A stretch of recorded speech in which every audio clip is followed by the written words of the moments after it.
All right. We had a weird technical glitch, but Oh. I think we fixed it. It was just a weird pause, but we'll be good. We'll have to kind of stitch it two little things together. I just noticed for the viewers. How would you compare and contrast Brooklyn, New York, and upstate New York to Florida in terms of the culture? To Florida? Yeah. Aside from the weather, how would you describe the people? But New York City and upstate New York are very different too. New York is New York, the most cosmopolitan city in the world. It's hustle, bustle, always on the edge. But it's, I enjoyed living there as a teenager for sure. But then, when it was time to raise a family, upstate New York, a little more quiet, a little more low key, a little more serene. Not as congested or crowded, and a little more. I mean, we lived out in the suburbs of Albany, so it was nice. Okay. So it was just climate-wise, it was colder, definitely colder in upstate New York, more snow in upstate New York than New York City. Oh, how many years have you been teaching in general, from like when you graduated? Well, classroom teaching, I've had now 20 years here, 10, so 30 years classroom teaching, then the 14 years of college coaching. And you didn't teach at the same time you did college coaching? Just a small part in the beginning. I was a full-time high school teacher and the part-time head coach at Albany. But then eventually I flipped to, full-time at the university. So what university? Well, it was my alma mater, the University of Albany. Oh. University at Albany, yeah. What degrees do you have from the University of Albany? I've got my bachelor's degree in political science and my master's degree in social studies education. Did you enjoy your graduate school experience? Oh, yeah. Oh, yes. So I've always heard it's a mix. It's a toss. Some people absolutely hate their masters. Some people fell in love. No, I enjoyed it. I mean, I was teaching at the high school as I was earning my master's, so I went to night school for about 5 years. I took, 6 credits a semester or so. So that was a little bit challenging, teaching all day and then, then going to university at night. But I enjoyed the graduate classes. I definitely enjoyed it. Yeah. Because there was a sense that the stuff you were studying really was going to be applicable to what you're going to do in your career, So, it wasn't like these general classes. No, it was focused on social studies education, and educational psychology, things like that. So you knew this is stuff you're going to use. Okay. And then you did world history primarily. Yeah, I loved world history, yeah. Is there a chapter of world history you like talking about? Well, I've sort of become a more semi-expert on World War II, Really? Yeah. That's so I that's a unit that we do, and because it was really the most important event of the 20th century, so still impacting the world we live in today. So it's and a lot happening. I mean, today is Holocaust Remembrance Day, worldwide. Really? So yeah. Oh, why today?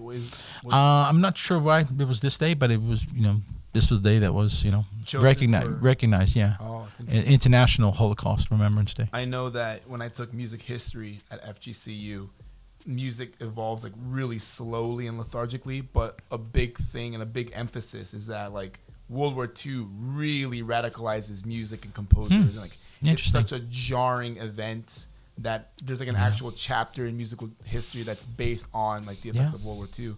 Because like maps had to be redrawn, the cultures were so different after World War II, especially in Europe, in those theaters. So it's interesting that you say that because in my head I'm thinking, oh yeah, like that's 100% true. World War II is this still shapes the world we live in today. Bookmark, right? I mean, we're still talking about NATO and protecting the Ukraine from Russia. That's that's an outflow of the agreements and the alliances that were made after World War II. What do you think the theme is for students that study World War II? Because I love reading about World War II. I'm recently on this big Manhattan Project Oppenheimer reading a little bit. I'm reading a couple of books about it because I think he's so fascinating and such a complex historical figure. He's like the bringer of death, but also like a pioneer in atomic sciences. So like trying to read about him and just understanding his complexity, I really enjoyed. So what do you think is like? What do you think is the biggest takeaway for high school students to study? Well, I mean, for me, it's about the saying of those who forget the past are condemned to repeat it. We should learn from the past. The history is not something dead that we can't still benefit from. So particularly when it comes to the rise of authoritarianism you see in many places in the world today. Or Pattern recognition. We see the rise of anti-Semitism. These are concerns, and those of us who are tied in tightly to history, we look for these patterns. How do authoritarian leaders come to power? How do crimes of hate increase, and how do you fight against that? So I've always felt the mission as a social studies teacher that does World War II, that to try to impress upon my students that every generation has to be vigilant. There's no such thing as the defeat of the Nazis in 1945. It doesn't end there. Evil's done. Yeah, it doesn't end there, and every generation has to be vigilant and on the lookout for authoritarianism. That's a great one-liner. Every generation has to be vigilant. That's really profound. I like that a lot. Yeah, I can't remember who I saw it from or what I read, but it was something along the lines of Hitler and fascism and Nazism didn't just take over. It was slowly and there's a process. It was progressively and procedurally introduced. Exactly. And people were just like, okay. And that's the terrifying part about, World War II and Nazism. And the Third Reich was that I think he was voted democratically. There was a vote. Eventually the Nazis would control the parliament. Yeah. Yeah, and that was the Reichstag. Yeah. So, and when I read about those specific facts, it's that's wild, because it's so you view it as so old, and that I would never do that, or I could never do that. But then you read these firsthand accounts and the fear of people, I had to vote, because I would have been killed, And democracy is complicated. It's difficult. It's not easy, and when you introduce difficult economic times, right? And again, you press upon students that look how Mussolini comes to power, Hitler comes to power. It's in the midst of difficult economic challenges, and countries that did not have a lot of experience with democracy were the most vulnerable. To fall to authoritarian leaders. I mean, countries like the United States, England, France. We had a tradition, we had an experience with democracy. But Italy and Germany, particularly Germany after World War I, had gone from emperor to a democratic system, and it's difficult. They had their growing pains much later than we did. Yeah, because Germany and Italy united much later than England, France, and that's interesting. United States. They were newer countries in a sense. Really, it was in the 1860s, 1870s that Italy and Germany become the states that we know of as today. Do you think students oversimplify history? Is that a flaw that you see in your classrooms, that they paint things with such a broad brush? Or do you try and kind of remind students that it's so complex and there's so many moving parts? Or do you think history is a broad brush that could be summarized quickly? Well, I mean, the way we teach the course, I think in New York, world history was a 2-year course. So there's a lot more that you have to, fit in 1 year here. One regret that I have here is that we really don't get to spend time starting out with the classical civilization, with the ancient world. In New York we did that, so we don't really get a chance to go into Greece. Where democracy begins, and Rome, and we kind of start out in the Middle Ages, so we skip over an important part of history, all the classical civilization. So I do my best to try to fill in my students in that, and then and proceed, because we begin basically with the Middle Ages, but they need to understand in the middle of what was it in the middle of? It was in the middle of ancient civilization, classical civilization, and the Renaissance. So the bottom part of that is missing. And I'm learning over here too. I'm taking notes. Okay. Yeah. So we do our best to fill students in with that, and the Middle Ages were literally in the middle of the Renaissance and the ancients. And the ancient world, yeah. Oh. I know the Middle Ages, right. Knights, but I was like, oh, it's literally in the middle. Yeah. Oh. That's why we call it the Middle Ages. And the early part of the Middle Ages were the Dark Ages. Right? The first few hundred years after the fall of Rome, we refer to as the Dark Ages. But and that gives a students a chance to know that there were other civilizations that were emerging, and some that had stored or much of what was learned during classical times. Particularly the Islamic civilization in the Middle East. That was an important part. The Byzantine Empire, the eastern part of the Roman Empire, helped to keep, store, protect a lot of the learning that was lost with the fall of Rome and the western part of the empire. Gotcha. I was studying Plato in college because I did like an early music history course where we had 2 semesters, and like one semester was 1700s to present, and the other one was ancient times to 1700s. I don't know why we taught it backwards like that and not sequentially. Mm-hmm. But it's cool to read. I read The Republic, not all of it. Mm-hmm. I don't understand all of it. It's so profound, but I read part of The Republic by Plato. And it's cool that you mentioned that because they're literally trying to figure out democracy then. Mm-hmm. Like, we look back at other countries and we look at the past like, oh, that's how you do democracy. But they were like the idea of one person and one vote and who should vote. And like, it was incredibly interesting. And it's a radical concept for that time period. Now, and I also this gives us an opportunity to press upon our students that, okay, we use the word democracy. But what that meant in Athens was landowning males. Yeah, so it'll be some time, right?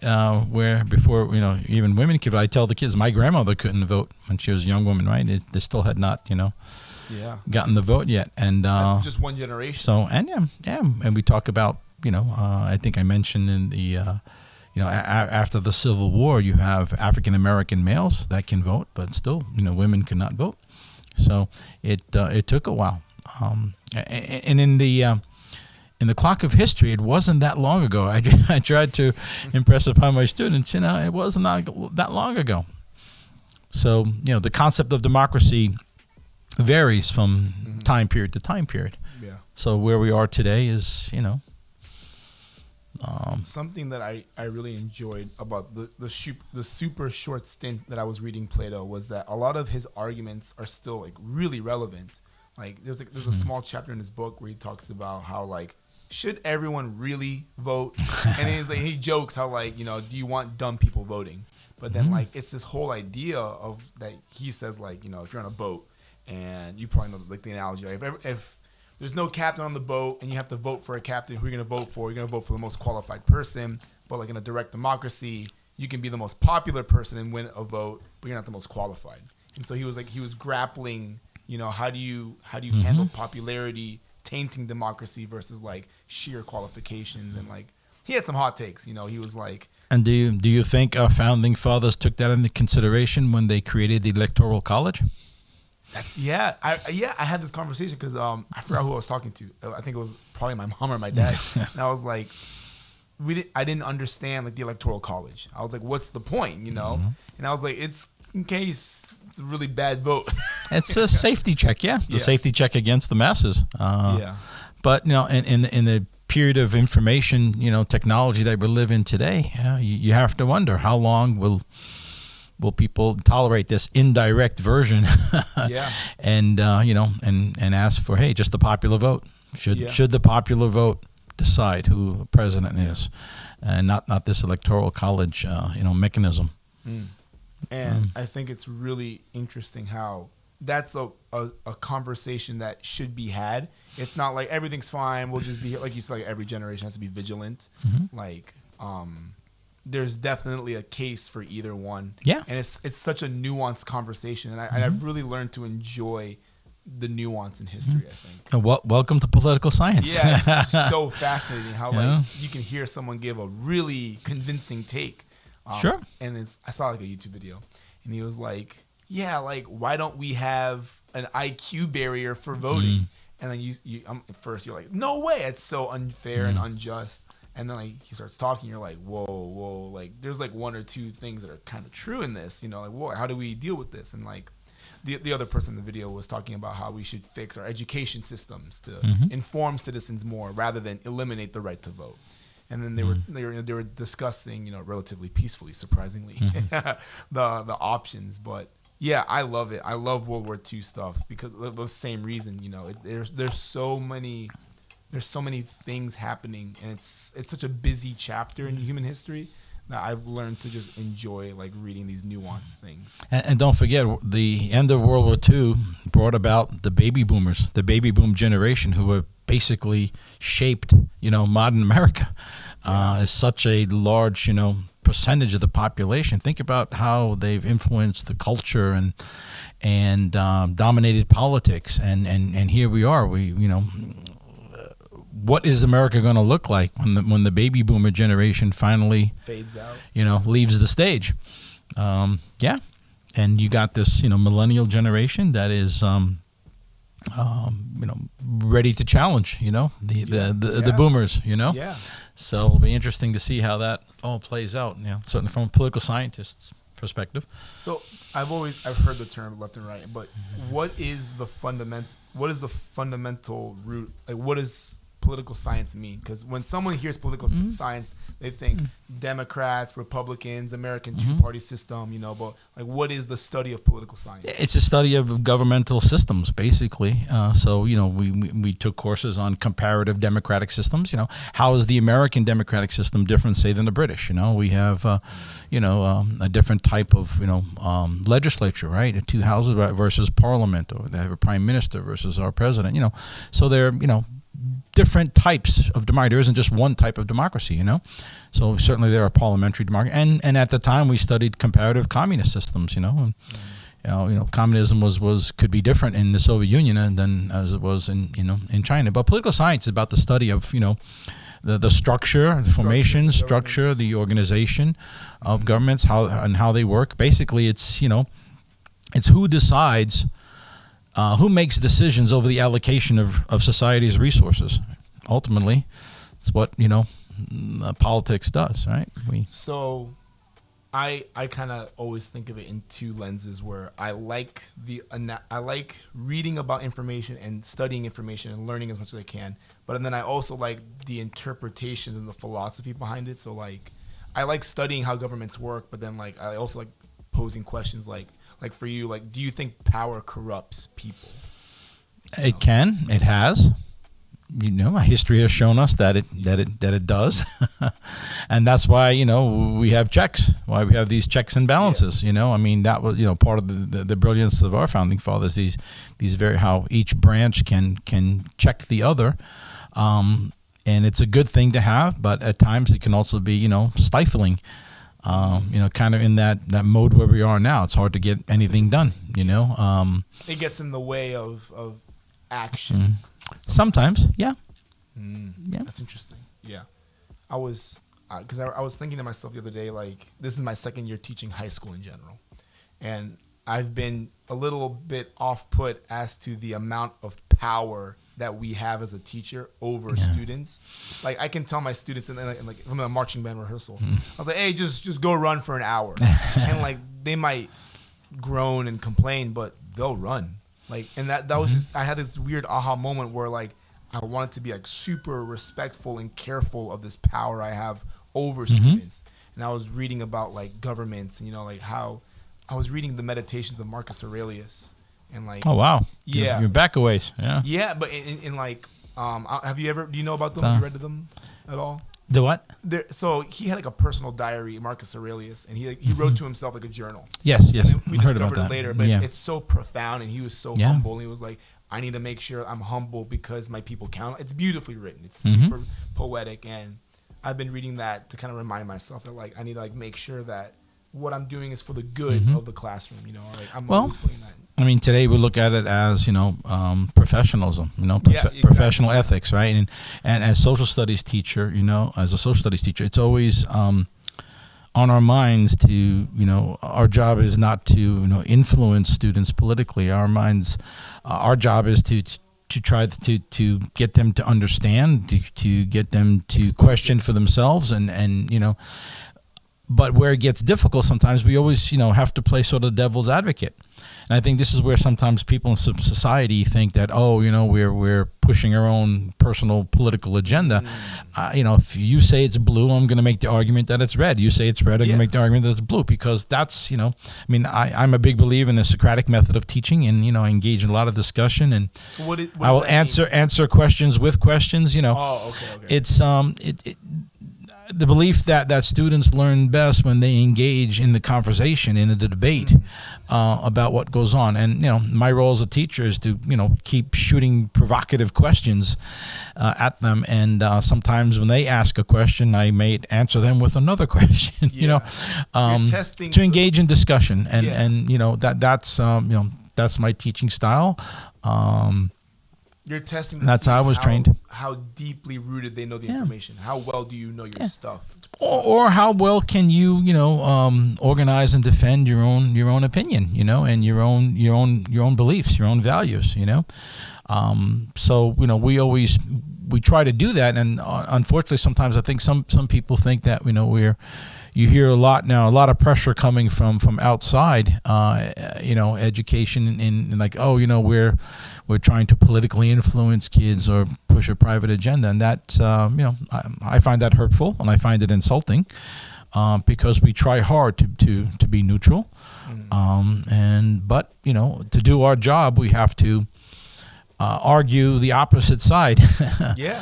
So if I'm arguing the opposite side, it doesn't mean I'm trying to promote that side. I'm just, you pick one side. I'm going to make some of the arguments for the other side. Okay, to get you to see the full perspective. But it's become more difficult in recent years. Yeah, because it's a reflection of the political climate in the country. It's a reflection of the division in the country. So people are a lot more sensitive to that. But I think we try our best to be ethical, to be professional, and we don't to ask promote questions. Sure. And sometimes it must be really hard to be a young teacher, to be a new teacher these days. So I'm battle scarred. I'm a veteran of these of the education wars, and I'm battle hardened. So I welcome it. And there's been generational change. Remember, when I first started teaching, my students' parents were older than me, right? And then at some point, they were my peers, and then at another point, now I am older than my students' parents. I'm obviously of a different generation. So I don't have that. I don't have that same natural connection that I had to the boomers who were. Sure, I'm a younger boomer, but I'm a boomer, and now I'm dealing with parents, a completely different generation from me, and it's a different challenge. At the same point, I have this I guess. Now that I've raised with my wife, we raised 3 children, and all college educated, successful, thriving adults, married. Congratulations. And thanks. That's a big deal. So I guess I have some moral justification when I talk to parents about listen, Junior's not getting sleep at night. Okay, you need to do something about this, right? Yeah. And I feel I can speak in a way that I could not speak as a 22-year-old, right? I started teaching when I was 22. My students were like 4 years younger than me. I'm still friends on Facebook with students. I'm 64. They're turning 60. They're my former students. I have 60-year-old former students. My first captain of the first soccer team that I coached, he's 60 years old. That's crazy. Yeah. So in those days, I could, if I went to a disco or a nightclub, one of my students could be in there and say, "Hey, can I buy you a drink, coach?" Think about that, because you only had to be 18 then. So time flies. Yeah. So now I'm at a different point in my life, and I've raised, my wife and I, we've raised a family. So there's things that I've learned, experience that I have, that I feel more comfortable in talking, truth to parents about, what's going on with their kid and how they need to address it, because, I walk the walk. Yeah. I walk the walk. And again, I wouldn't have done that as a 25, 26-year-old. Yeah. But today I'm at a different place in life that I can do that. It's funny you bring up sleep because sleep is such a big thing. I'll hear kids like, "Oh, I had like 3 hours of sleep." I was like, "You are dying." Like it's so not good for you. This is the number one, I think, challenge, and I share this with my doctors. I think any other people. The number one challenge I face as an educator is sleep deprivation. Really? Okay, it's not drugs, not alcohol. It's sleep deprivation. My kids are exhausted. None of them get the 8.5 to 9 hours sleep that scientists say they should get. And even the most motivated kids who want to learn, who love school, Car runs out of gas. are struggling at times. And this is, breaks my heart. So I call them rants, but I do some rants with my students about sleep deprivation and about all the things that it can, lead to obesity, to depression, to mood swings, to, diabetes. I mean, it's all related to sleep deprivation. They are chronically sleep deprived. And now they're connecting it to long-term memory loss, and I saw that. So Alzheimer's, it skyrockets when you don't have. It's one of my number one. If we look at depression rates amongst teenagers and suicide rates, you notice that they correlate with the advent of the technology that started stealing sleep time from kids. So it's a crisis, and it's not just our kids; it's all over the country, maybe all over the world. Even adults who don't get enough sleep. But I'm glad you brought big. it up because I do this thing like even sometimes like on a Wellness Wednesday, I'll be like, everyone put your phones out. Like, what's your screen time? And like some the lowest I've ever heard from a student is 3 hours, right? And some of them's like 4, 5. So I heard 8 hours one day. One of my students had 8 hours of screen time. And I was like, okay, that's a third of your day. Literally 1/3. So in 1 week, what was it, 8 times 7? I can't math, obviously. 56 hours, 24. It's 2 days in a week where your eyes are glued to a screen. Yeah. And let's be honest, like, you're not learning. Like, you're not improving your life. You're not doing anything. Yeah. Like, you're not working out. You're not eating health. Like, I tell them how the key to like success is so simple. Like, if you just lower your screen time, you sweat for 15 minutes. You stop and think before you eat that 12-pack of donuts, right? Like, you go out and see the sun once a day. Like, I have students who they'll come here super early. They'll be on their phones, headphones in and everything. They'll leave late, get home. They'll never even see the sun. So you got like vitamin D deficiency, sleep deprivation. Like, it's a giant. And they're not getting the same amount of exercise. And huge is exercise. And then you have a situation where you could you now can relate to thousands, millions of people, yet you're all alone in your room.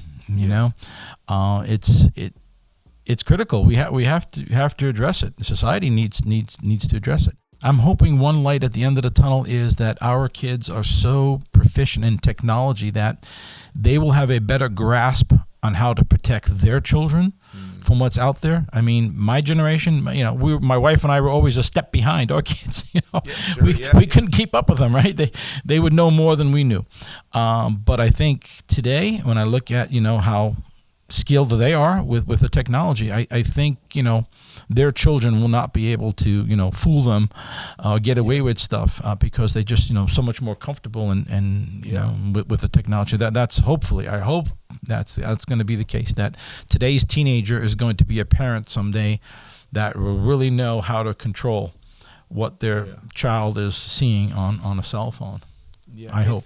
It's absolutely insane when you look at hours clocking in and like I think I would use the word addiction. It's just so addictive. Absolutely, it's addictive. And like they're just hooked and like next thing you know, it's been 2 hours and you're on your bed. Yeah. And like I tell my kids, like, the idea of doing nothing for 2 hours is like I have to do something. I have so many responsibilities in the real world to do that. For me to just stop and scroll and look at other people doing stuff, no way. That would give me depression. Yeah, it's a concern. It's this is the first real generation that has come into this, and social scientists are going to be studying this for decades to come. What have we done with this technology, and what is the impact on the young people today? I think a big one too that I saw, in particular, also in college a little bit now, were how dating apps were made, so that it's relatively easy to communicate with someone you wanted to be a significant other with, whereas before technology, it was like you had to face anxiety. There was like this rite of passage, like if you want to ask this person to homecoming, to like prom, like it's nerve-wracking, and like that's good. That's a normal thing. You got to overcome that. And now, like I had like a couple of students who were like, "Oh, I don't know what to do." I was like, "Have you tried talking to this person?" Right. I was like, "Oh, I can't." And I was like you can't? Like it's so weird to see. What Exactly, yeah, communication skills and social skills. Yeah. A lot of my students are just like terrified. Like public speaking is a big one. We're like, oh, I don't. Like they'll say, I don't public speak. Like, you're going to have to. Like, well, that's always been one of the top phobias. We talk about that in our psych class as well. The evaluation apprehension. That's been something that we've been dealing with for a long time. It's a new world. I guess we have to adapt. We have to adjust. We have to figure it out. But we have to do right for the next generation. There's some real concerns out there. I think it goes back to your discussion about Socratic teaching and how like you are risking something in conversation and in dialogue, but the benefits far outweigh the risks of just staying silent on some of these things. Yeah. Oh no. Like to just say, oh, that's a taboo topic. We can't talk about this, or oh, like that's I don't feel like talking about it. Like, okay, I understand, I get it, but like there has to be a line where like there's a trend, something's happening, right? And I can only relate to. I mean, we've got the data to support it. I mean, we have scientific studies, to support this. It's not just making it up. It's not something that is pushing an agenda. It's the studies are there, and it's a real concern. Exists whether you look at it or not. Yeah, and they're seeing, and along those lines, we also talk about what's been going on, with young men, young boys. We're seeing, if we're looking. Look at this in the long term here. Young women have been thriving now. If you look at who the valedictorians are, or the graduation rates, you see that girls have surpassed boys, and for a long time now, right? We've been working very hard to nurture the self-esteem of young women, right? And say, hey, you can be anything you want to be, and it's a different world, and we've done pretty good. I mean, I used to take take your daughter to work day, I used to take her and set her up with the highest female administrators, highest female administrators at the university, right? To spend the day with a university vice president and to show my daughter that, look, you can be anything. There's no limits. But we may have left some of the boys behind. I definitely Something is going on, okay, that we need to reassess and reevaluate what's happening to young men, and certainly in terms of their motivation in academic excellence and so forth. I definitely agree. And just look at the stats. Just look in when they publish all the valedictorians. That's a number I saw recently. Like, it's overwhelmingly. The majority of new college freshmen overwhelmingly are becoming more and more female. So we've done a great job in lifting the self-esteem of young women, but we got to be careful here that we don't leave the boys behind. I definitely see that. For example, I visit this topic every once in a while when I'm studying or reading something, because I try and read more now. Especially, I think reading is like a lost art where we're just not reading a lot of the classics. So like one of my New Year's resolution was to like just sit down and read good things more often. So I'm reading some more of like Dostoevsky and like Gulag Archipelago and like these profound books. Alexander Solzhenitsyn, huh? Yeah, and it's profound. It's just like it's so incredibly especially if you grew up during the Cold War. And I'm like reading these firsthand accounts, like these memoirs that are just like and it motivates, like, why is anyone talking about it? It's crazy, like this book is so. But when I think about like school shootings and like the epidemic that we're dealing with, there's just more and more. And the trend that I always see is that it's always a young guy. And Oh yeah, overwhelmingly male. It's Overwhelmingly male. Like it's almost unique. Like it's almost this issue with the way that they think and the way that they, like the mental illness they have and of course we address this in psychology. Yeah. Where when men are hurting, when they finally erupt, they lash out on everyone else. Females are more likely to internalize that pain. That's why you see more females who like cut themselves, whereas men, lash out at others, kill. These school shooters, males, they're mad at the world.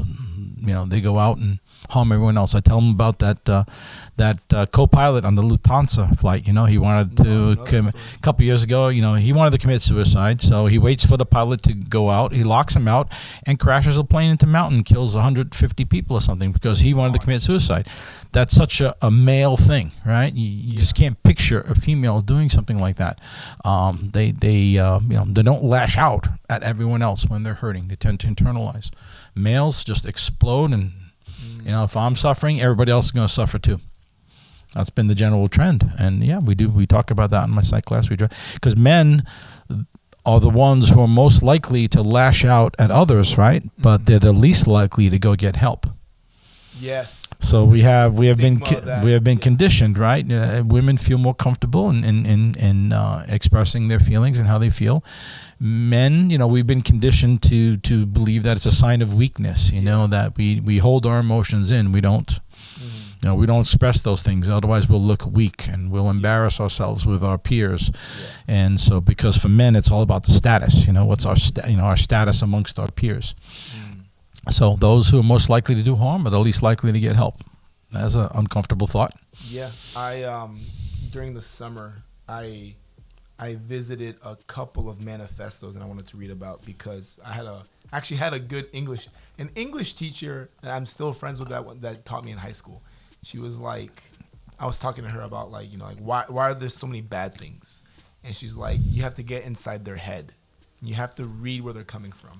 And I discovered that the Columbine University shooters, high school. Columbine High School. Yeah. I was thinking Virginia Tech. Yeah. The Columbine High School shooters kept diaries, and the families published them online for everyone to read. And when you read a couple of the pages, it's incredibly violent. It's vile. It's just so much anger. Yes. And it's 100 something pages, 200 something pages of just violent thoughts. And notice they're generally, outcasts. Yeah. So no one liked them at school. And that's, that's another thing, again, we address in psychology class, right? That it's so important. One of the things I've always, loved about Cape High is we have so many clubs, so many activities. See, everyone needs a place to fit in, yes, to belong somewhere. That's such a healthy thing.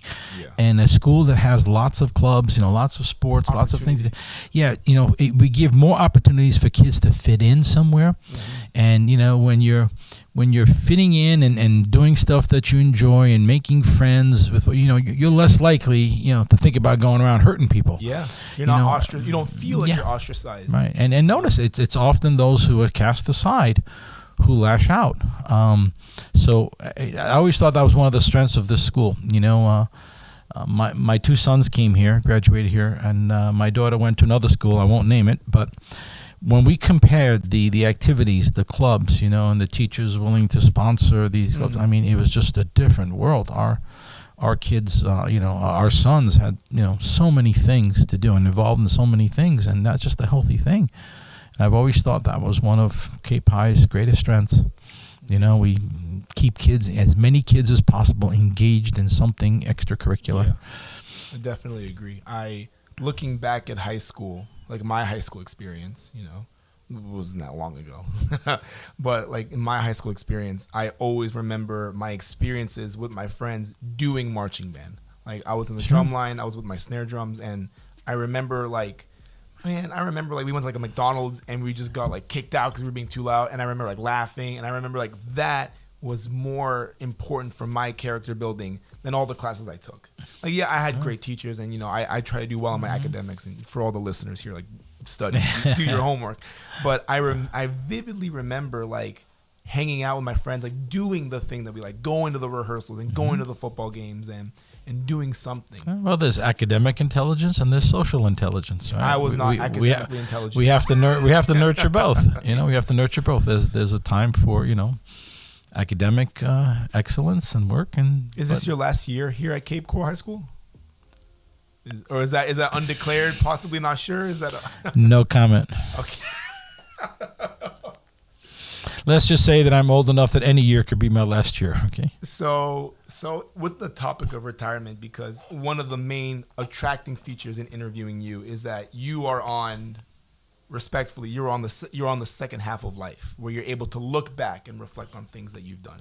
Second half, that's generous. Probably the last quarter might be more realistic, but go ahead.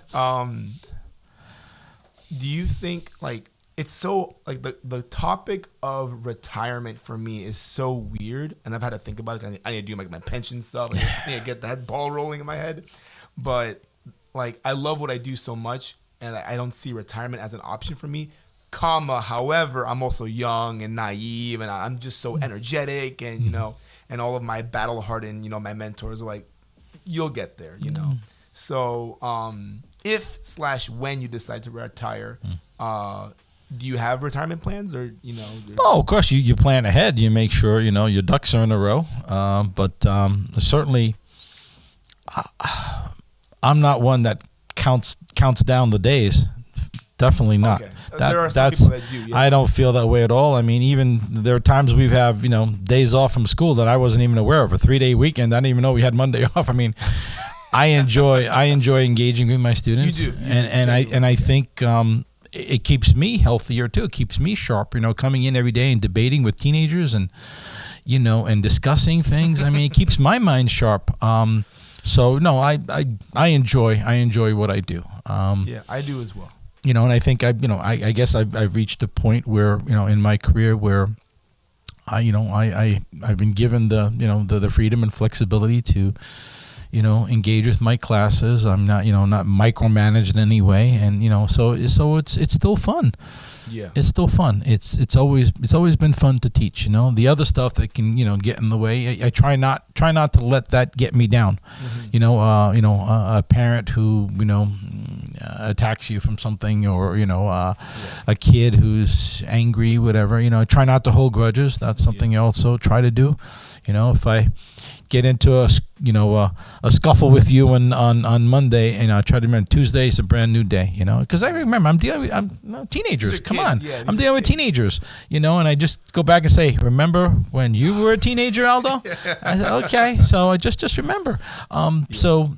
And I find that, and for the most part, kids don't hold grudges either. I mean, that's not what I've experienced. So every day is a brand new day. No matter what happened yesterday, whatever, if you said something to me and, said something nasty, tomorrow's a new day. We'll start fresh. I'm not gonna let it, get to me. So yeah, I mean, I don't count down the days. I don't hate what I do, and often, I've said to my students, I said one of the blessings that I would wish upon you is that you enjoy your career and profession as much as I've enjoyed mine. I don't dread coming to work in the morning. Yeah. My dad worked in a factory. He took a bus to another bus to a ferry to a subway to get to work in a factory all day sewing collars onto shirts. I mean, how in the world can I complain? I don't work in a coal mine, right? Yeah. Look what I get to do every day. I get to talk about history and political science, and now psychology. I've grown to love psychology. Because obviously it's more applicable to their lives. It's a little more challenging trying to convince a sophomore why something that happened 500 years ago is important. Yeah. That's a little more challenging. But, in a psych class, when you're talking about things that are, directly applicable to their lives, I think, wow, it's easier to command their attention. But I do. And I say to them, if you can get paid to do something that you love to do, then you are a lucky person. And they hear a lot about teacher salaries. And I say, well, I've got a lot of friends who made more money than I made.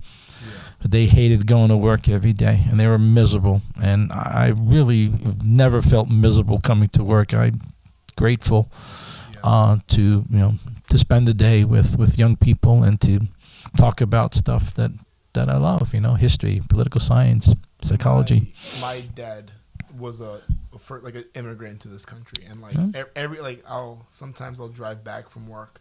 I'll be like, oh, I had a bad rehearsal. I didn't get the stuff I want to get done. I'll get in my head. And I was like, hold up. There are people dying in the world right now. Yeah. I have the privilege of driving a car to work in a building that is air conditioned to teach music. My situation's not that bad. Yeah. I think I'll be fine. And I remind myself often of it's such a privilege. I view it for me. Some teachers would disagree because, and rightfully so. Some would say we are underpaid, and that's a different topic. But I have the privilege of teaching kids music, and I view it as a privilege and not as a right.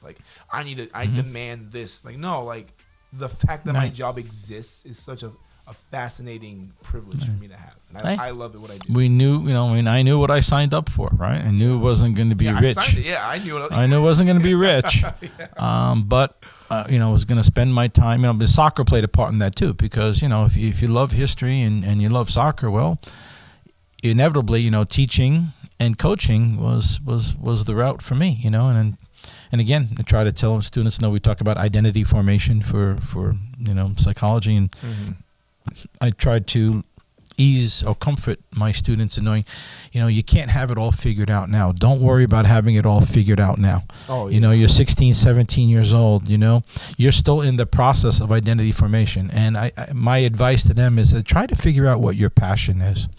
Think about what you're passionate about, and then ask yourself, can I make a living engaged in my passion? Because if you can do that, if you can come to work every day and get paid to do something you love to do, then you're a lucky person. And stop fretting about people who make more than you, because they may not be happier than you. And and that's how I've tried to approach it. What I tell my students, because I have a couple of students that are I don't know what I want to be when I grow up. Sure. They don't know what to do. And I was one of the advice that I was given was just pick something that you like and just put your energy actively towards doing that thing. It can change. Sure. It's okay. It's probably normal for it to change. I think it's more abnormal for people to know exactly what they want at such a young age. There are some people that they knew they wanted to teach music since they were 13. And they've been pursuing it since they were 13. I wasn't like that. I wanted to be a paleontologist when I was a kid. Of course. Then I wanted to work in the FBI, and I thought it'd be so cool. At one point, the Army was cool, and then music came when I was 16, 17. Wow. And I stuck with that. But it's okay for things to change, but it's not okay to just do nothing. Yeah. Yeah, do something. Whether that be technical college, whether that be an apprenticeship, whether that be college, community college, university, as long as you have something to pursue, and then just trying your best at that, and understanding that even if that's not the end goal, you still went for it. Yeah. There's so much merit that you tried. I see there's a lot of kids who have anxiety over this, worrying about what they're going to do. They're who am I? Where do I fit in this world? What am I going to do in my life? I don't know. and I do try my best to relieve that anxiety, to reduce that anxiety, and say, hey, you can't have it all figured out now. It's okay. You're exactly, where you should be at this point in life. You should not have everything You can't have it all figured out at your age. I mean, I didn't figure out that I was going to be a teacher and a coach till I was about 22. When I finished my bachelor's in political science, I said, okay, what am I going to do? Work for government, or, the option was get my master's, teach, and coach. So I was about 22 years old by the time, and basically I was influenced by my college soccer coach. One day I just looked at him and said, wow, he teaches political science. He coaches soccer. That's awesome. His two wonderful sons, a real mentor. A lovely wife. And I said to myself, I want to be like him. Yeah. I want to be like him. And that's what did it for me. So you don't know when it goes off. So, but a lot of kids, I think feel a lot of stress over this. Yeah. And so I do my best to try to reduce and alleviate that stress and say, listen, it's okay. it's okay if you don't have it all figured out. Life does what it has to do, and it will come. Someday it will come to you, and it'll be very clear, and you'll find your way. So, there's enough things to worry about that teenagers have to worry about these days. I mean, and I do tell them, I honestly feel it's so much more complicated being a 17-year-old today than when I was a 17-year-old. I honestly believe that. I tell them that, hey, I'm not, saying this just to gain your favor. I say, life seems so much simpler when I was 17, and it seems so much more complicated today. The world was smaller for our teenagers, and so I admire them in many ways. And how they push through. And then throw on top the hurricane, the pandemic, the recession, all this stuff. Throw it all on top. It's like, hey, this generation here, they've gone through some tough times. So they've been hardened. Maybe in some ways that'll make them stronger through life. Yeah, I remember I was a senior at FGCU about to graduate. The semester, like that spring, I was going to graduate, and then COVID hit in March. We wanted to shut down. And I remember 3 weeks before COVID was even like a thing, I was auditioning at like University of North Florida. I was going to get my master's. I got accepted to go do like my graduate school. I'm stoked. I'm excited. I'm going to move to Jacksonville, and then boom, like, nope, you're staying right there. And it was, I didn't get upset, because I think I was like 20, I was 23 when that happened. But it was just so funny to me how, like, no matter how well I think I've planned my life, just something just comes in, nope, you're not going to do that. And then for me to get angry at that, or for me to get anxiety about that, wouldn't do anyone anything, any good. So a veteran teacher told me many years ago that teaching is the art of improvisation, and I learned about that in coaching as well. No matter how laid out my plans are, something is always going to throw it off, and you got to be able to improvise and adjust and adapt on the fly. Certainly as a soccer coach, you plan out a certain practice session, and okay, this one doesn't show up, that one doesn't show up. Now he's got a test, he's got something, and now I got to reformulate. Like an hour earlier, and you got to be able to to improvise. Just as as an old grizzled referee told me when I was just starting out, and he says, Aldo, if you want to be a good referee, you must overcome the human desire to be loved. Okay, if you can overcome that, you could be a good referee, because otherwise, don't pick up the whistle. And and so simply put, I guess. Yeah, no, it's awesome. I love what we do. I think I'm privileged to do what I do. Agreed. Mr. Nardiello, it's time. It's been an absolute pleasure. I can already tell an episode 2 is going to be planned, because it was an absolute delight, sir. We'll send this your way. We'll send you. Wonderful. Always a pleasure. Thank you, sir. Round of applause. Thank you. Thank you so much. Thank you for inviting me.